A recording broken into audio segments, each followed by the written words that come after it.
अस्सलामुअलैकुम नाजरीन, मैं हूं नाज़ी अली और आप सब देख रहे हैं आपका पसंदीदा प्रोग्राम शाम फैज़ नाज़ी अली के साथ।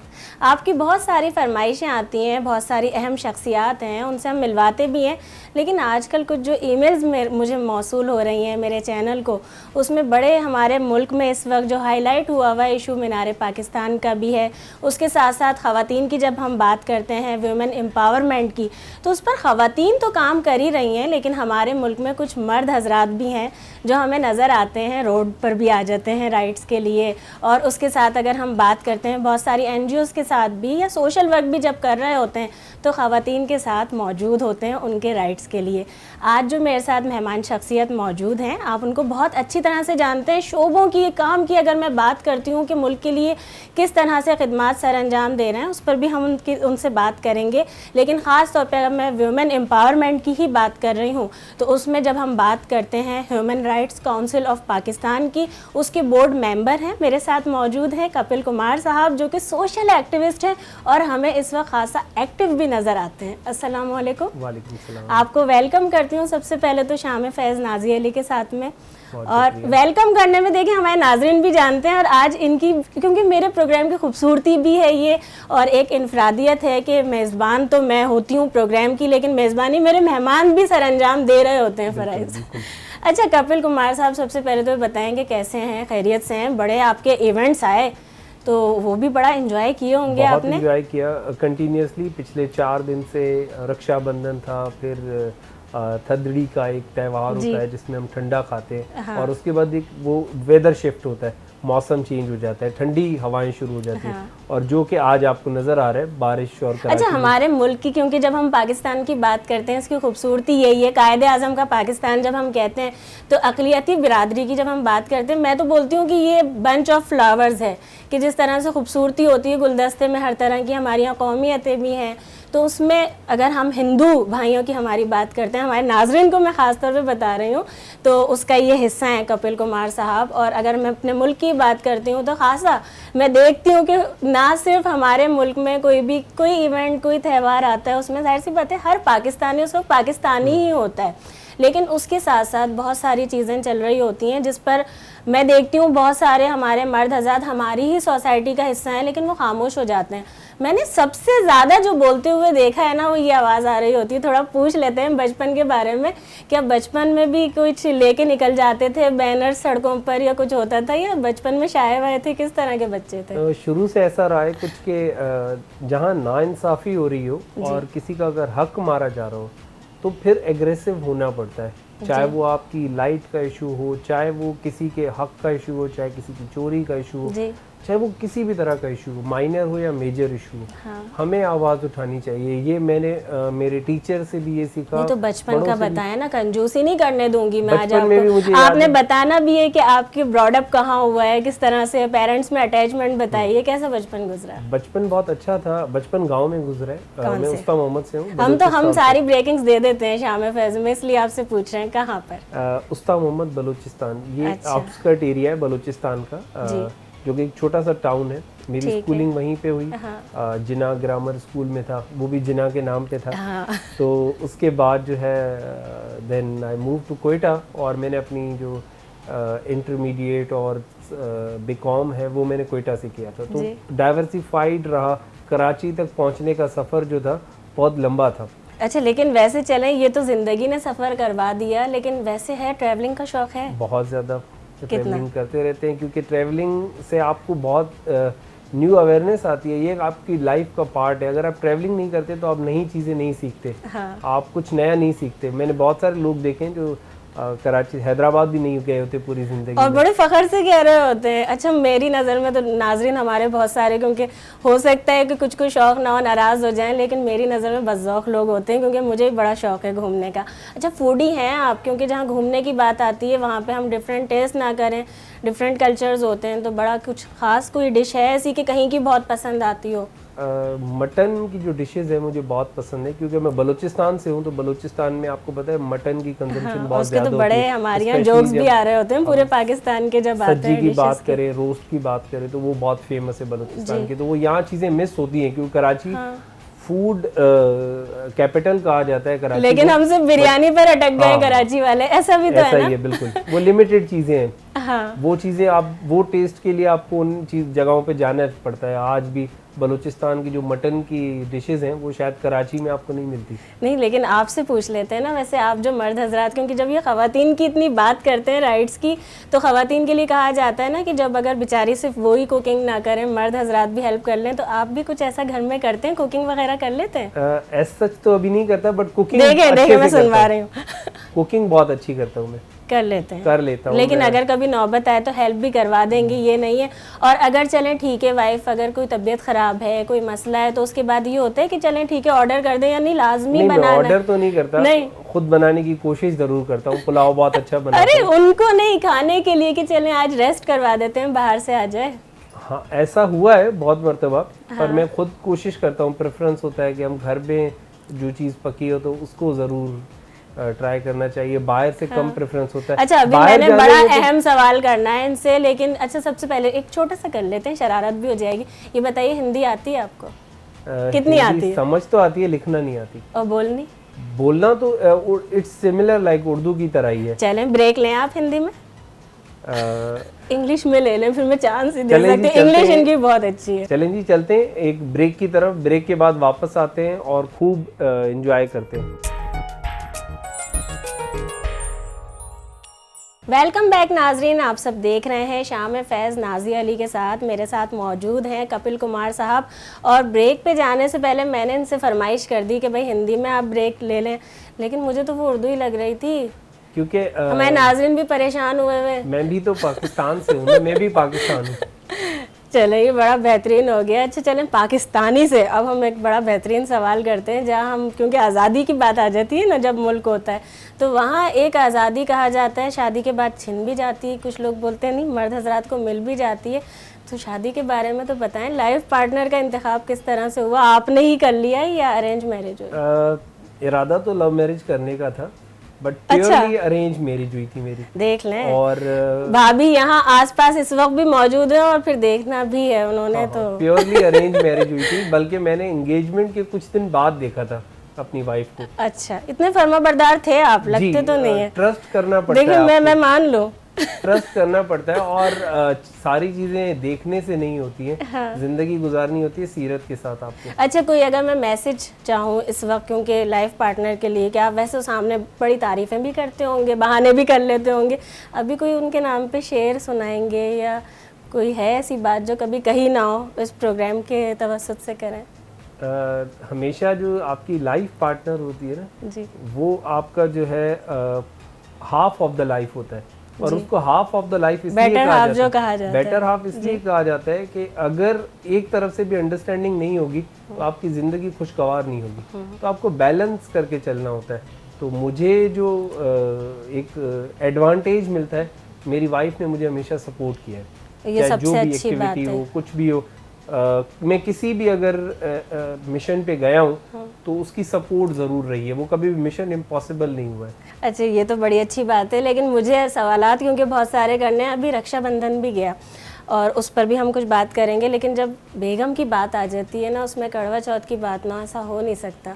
कोई यादगार है ज़िंदगी का ऐसा वाक़या जो बस हो, बड़ा फिल्मी हो कि हाँ ये वाकई हुआ था? लास्ट से लास्ट करवा चौथ पे ये था कि क्योंकि उस पर आपको पता है वो व्रत होता है, और व्रत वो रोज़े की तरह ही होता है, और पूरा दिन कुछ नहीं खाना होता है।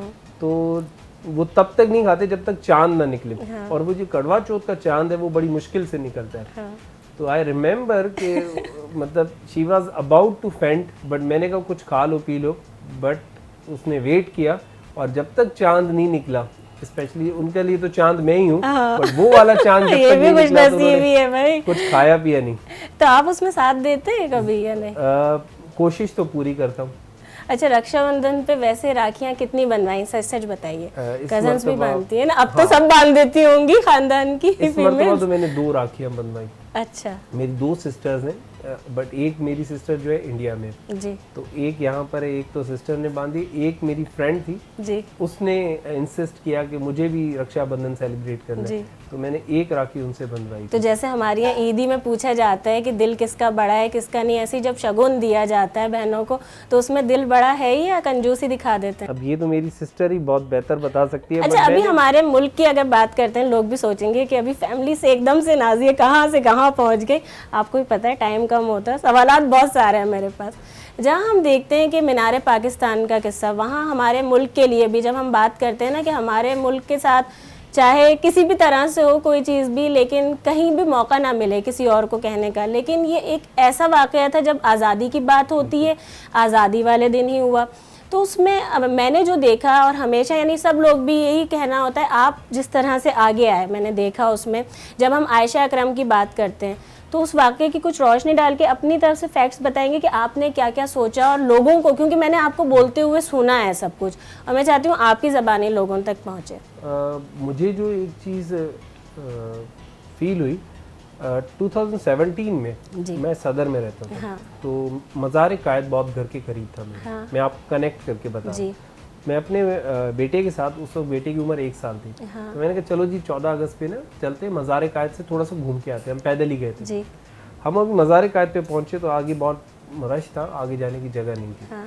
तो हम बाहर ही खड़े हो गए जहाँ पर JDC का वो लगा हुआ है, दस्तरखान लगा हुआ है, इस जगह पे हम खड़े। ठीक है। एक रिक्शा आ रहा था, वो रिक्शा जब क्रॉस कर रहा था तो बहुत सारे हजूम था।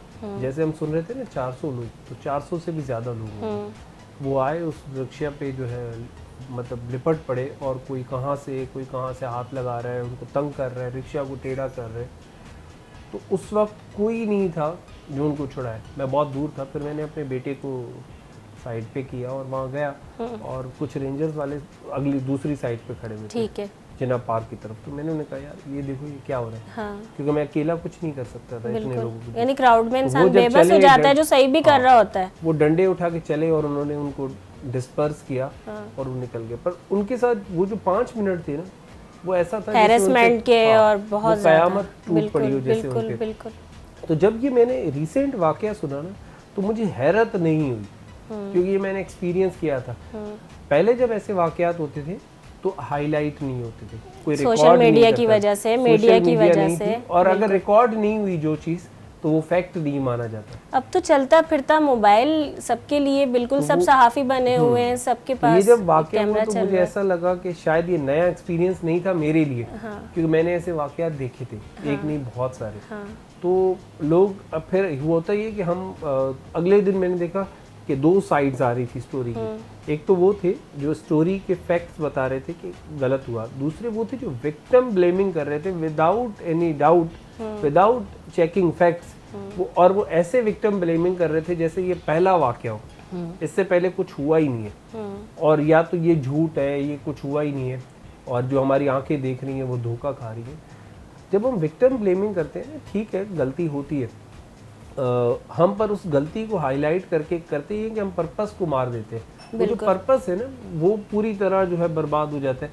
पर्पस क्या है कि ये नहीं होना चाहिए था, चाहे खातून किसी भी तरह से, कोई राइट ही नहीं है ना। हाँ, विक्टिम ब्लेमिंग की तो हमने पर्पस को किल कर दिया, पर्पस को खत्म कर दिया, और हम आगे जी कि ये ऐसा क्यों हुआ, इसका मतलब है कि दोबारा ऐसा वाकया हो, अगर उसका इंतजार कर रहे हैं। इनफैक्ट ये कि हमें ये नहीं मालूम कि हम थोड़ी सी जो राय दे रहे हैं हम कितना, ये भी एक क्राइम है कि आप एक क्राइम को बढ़ा रहे हैं, आगे बढ़ा रहे हैं, रोकने के बजाय। इसको हम वो एक मैंने इंग्लिश में टर्मिनोलॉजी पढ़ी थी, रेप अपोलोजिस्ट। हाँ। तो ये उन्हीं को विक्टिम ब्लेमिंग करते हैं जिनके साथ ऐसा हादसा हुआ। बाहर क्यों निकले इस वक्त? तो बस क्योंकि मुझे ब्रेक की तरफ जाना है, लेकिन जहाँ हम बात जितनी करें वो कम है। जब हम इस बात के ऊपर आते हैं किसने औरत ने क्या पहना था क्या नहीं, तो जब 9 और 8 घंटे दफनाई हुई औरत कब्र में, जब उसके लिए सब कुछ हो जाता है, हम कैसे सोच सकते हैं जिंदा औरत के लिए। ब्रेक के बाद फिर हम मजीद बात करेंगे। नाज़रीन, आप सब देख रहे हैं शाम फैज़ नाज़िया अली के साथ। अभी हाजिर होते हैं ब्रेक के बाद। वेलकम बैक नाजरीन, आप सब देख रहे हैं शाम में फैज़ नाज़िया अली के साथ। और ब्रेक से पहले कुछ सीरियस बातें हो गई, अब क्यों ना कुछ मोटिवेशनल भी हो जाएं और ख़ास तौर पर काम पर भी। तो कपिल साहब, अगर मैं बात करती हूँ, क्योंकि बड़ी जितना हम सब जानते हैं, नाजरीन हमारे जानते हैं, आपके काम में बड़ी वेरिएशन है और टाइम भी निकाल लेते हैं आप काम के लिए। कुछ हमारे नाजरीन को बताएंगे कि किस तरह से क्या क्या चीज़ें मैनेज करते हैं, क्या देख रहे हैं? मैं ट्रेनिंग्स भी देख रहा हूँ, बहुत सारी कॉर्पोरेट ट्रेनिंग्स, और इसके साथ साथ मैं स्टार्टअप कंसल्टेंसी पे बहुत ज़्यादा काम कर रहा हूँ। पाकिस्तान में आपको पता है कि ये एक बूम है जो पिछले 4-5 साल से अब बच्चों को समझ आ गया है कि उनको लाइफ के साथ करना क्या है और कैसे अपॉर्चुनिटीज़ को जो है अवेल करना है। तो और पाकिस्तान में आपको पता है कि पिछले 4 साल में 32 वेंचर कैपिटल आए पाकिस्तान में, जो कि डायरेक्ट इन्वेस्टमेंट कर रहे हैं लोकल स्टार्टअप्स में, तो जो कि पहले नहीं था। और इसके साथ साथ आपके पास इग्नाइट फंड है, आपके पास स्टेट बैंक बहुत ज़्यादा हेल्प कर रहा है फंडिंग में, आपके पास और बहुत सारे इदारे हैं जो कि गवर्नमेंट इंस्टीट्यूशंस हैं वो हेल्प कर रही हैं। पहले इतना प्रोएक्टिवली यूथ लोन आ गया, आपके पास बहुत सारी अपॉर्चुनिटीज़ हैं। अब ये सारी चीज़ें अवेल करने के लिए कोई आइडिया तो होना चाहिए। बिल्कुल, तो मैं देख रहा हूँ कि अब जो यंग जनरेशन है, क्योंकि अनएम्प्लॉयमेंट इतनी ज़्यादा है, सिर्फ पाकिस्तान में नहीं पूरी दुनिया में अनएम्प्लॉयमेंट का एक चल रहा है, और स्पेशली पेंडेमिक में। तो स्टार्टअप्स के लिए एक बहुत बड़ी अपॉर्चुनिटी है अपने लिए कोई एक जगह बनाने की। और आपको पता है पूरी दुनिया में स्टार्टअप्स की वैल्यूएशन जिस तरह अप होती है, शायद और कोई ट्रेडिशनल बिजनेस इतना जल्दी वैल्यूएशन अप नहीं करता। तो पाकिस्तान में 10-15 इंक्यूबेशन सेंटर्स हैं, मैं उन सब के साथ एफिलिएटेड हूँ, विजिट्स भी होते हैं, तो मैं ट्रेनिंग्स भी दे रहा हूँ, मेंटोरशिप भी दे रहा हूँ बहुत सारे स्टार्टअप्स को। उसमें मैं देख रहा हूँ वुमन एंटरप्रेन्योर्स का जो ट्रेंड है वो बहुत ज़्यादा इंक्रीज हुआ है। अच्छा, देखिए आप तो उसी के साथ जुड़ा हुआ मुझे जवाब लग रहा है, मिल रहा है। मैं आपसे नेक्स्ट क्वेश्चन यही करती कि ख़वातीन को इसमें कैसा पा रहे हैं, क्या वुमेन एम्पावरमेंट जब हम बात करते हैं तो इसमें है? बिल्कुल है, और जो रियल वुमेन एम्पावरमेंट की हम बात करते हैं वो तभी आती है जब आप खुद कमाते हैं, और सिर्फ कमाते नहीं है, नाम बनाते हैं। बिल्कुल, यानी बाइख्तियार हम कैसे कह सकते हैं? आपको पता है रिसेंटली प्राइम मिनिस्टर के सामने भी बहुत सारे जो अवार्ड्स हुए थे स्टार्टअप्स को मिले थे, तो उसमें 40 to 50% जो फाउंडर्स थी वो वुमेन्स थी और ये इससे पहले कभी नहीं हुआ था। और आज भी जो टॉप फंडिंग आपके पास स्टार्टअप्स है पाकिस्तान में, उनमें से 30% की जो को फाउंडर्स है वो वुमेन। नहीं, मैं अगर इसके लिए बहुत शॉर्ट आपसे मैसेज चाहूँ कि अगर हमारे, क्योंकि नाजरीन के लिए, हमारे मुल्क के लिए, हम जब तरक्की की बात करते हैं कि बेरोज़गारी बढ़ चुकी है, फिर वुमेन एम्पावरमेंट की हम कर रहे हैं कि ख़वातीन के पास अगर जॉब्स का है तो बिज़नेस किस तरह कर सकती हैं, तो आप उसमें बता सकते हैं कि इसमें अपॉर्चुनिटीज़ तो हैं, लेकिन क्या अवेयरनेस की कमी है कि कोई लिंक्स नहीं होते, उसका कोई ईजी सॉल्यूशन बताइए। अवेयरनेस की थोड़ी सी कमी है। मैं मुझे नाजरीन जो आज देख रहे हैं, मैं उनको सिर्फ यही कहूँगा कि आप ना अपने स्किल्स पे काम करें। स्किल्स को जितना एनहांस करेंगे उतनी ज़्यादा आपको अपॉर्चुनिटीज़ मिलेंगी, क्योंकि आज आप ना सारे काम किसी और से नहीं करवा सकते। हर काम के लिए इनिशियली आप किसी और को हायर नहीं कर सकते। डिजिटल मार्केटिंग पे बहुत ज़्यादा फोकस करें, ये एक ऐसा स्किल है जो सारे बिजनेसेस में मोस्ट रिक्वायर्ड है। फ्लेक्सिबिलिटी पे काम करें, आप अपनी कम्युनिकेशन स्किल्स पे काम करें। जितने भी सक्सेसफुल स्टार्टअप्स हैं, चाहे वो वुमेन्स के हो चाहे वो मेंस के हो, बिल्कुल, उसमें जो सबसे बड़ा रोल है वो कम्युनिकेशन का।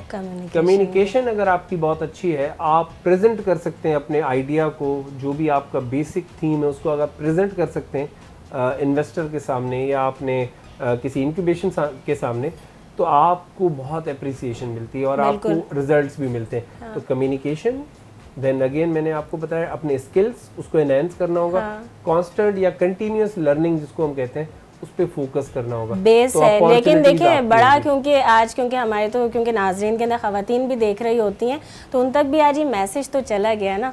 बहुत शुक्रिया आपका कपिल साहब, थैंक यू सो मच। और ये मेरी और मेरी टीम की तरफ से आपके लिए थैंक यू सो मच। और एक और गिफ्ट है मेरी और मेरी टीम की तरफ से, और ख़ास तौर पे हमारे चैनल की तरफ से, आपको हमारी याद भी दिलाता रहेगा। अरे वाह, क्या बात है, ये बहुत खूबसूरत है। एक और गिफ्ट है मेरी और मेरी टीम की तरफ से। देखिए बहुत सारे हम गिफ्ट लेकर आते हैं, ऐसी बात आज तो गिफ्ट की बहार है। Thank you so much, thank you so much, बहुत शुक्रिया। और यकीनन आज हमारे नाजरीन ने बहुत सारी चीज़ें ऐसी हैं जब, क्योंकि हम बात कर रहे हैं ना, किसी को भी एम्पावरमेंट सिर्फ देनी नहीं है, उसको वैसे भी हौसला भी देना है ना, इन बातों से हौसला भी मिलता है। नाज़रीन, आप सब ने शाम फैज़ नाज़िया अली के साथ देखा और मैंने आज आपकी फरमाइश भी पूरी की है। और भी आपके कोई भी सवालात हैं, किसी टॉपिक पे भी आप चाहते हैं, तो शाम फैज़ नाज़िया अली के साथ कोशिश की जाएगी कि आपकी फरमाइश को पूरा किया जाए। अपना अपने मुल्क का ख्याल कीजिए और ख़ास तौर पर जिस मौजू पर हमने बात की उसमें भी कोशिश करें कि अपने मुल्क के लिए पॉजिटिव काम करें, नेगेटिव चीज़ों को आगे नहीं बढ़ाएं। अपनी मेज़बान नाज़िया अली को दीजिए इजाज़त, आपसे फिर मुलाकात होगी। अल्लाह हाफ़िज़। पाकिस्तान जिंदाबाद।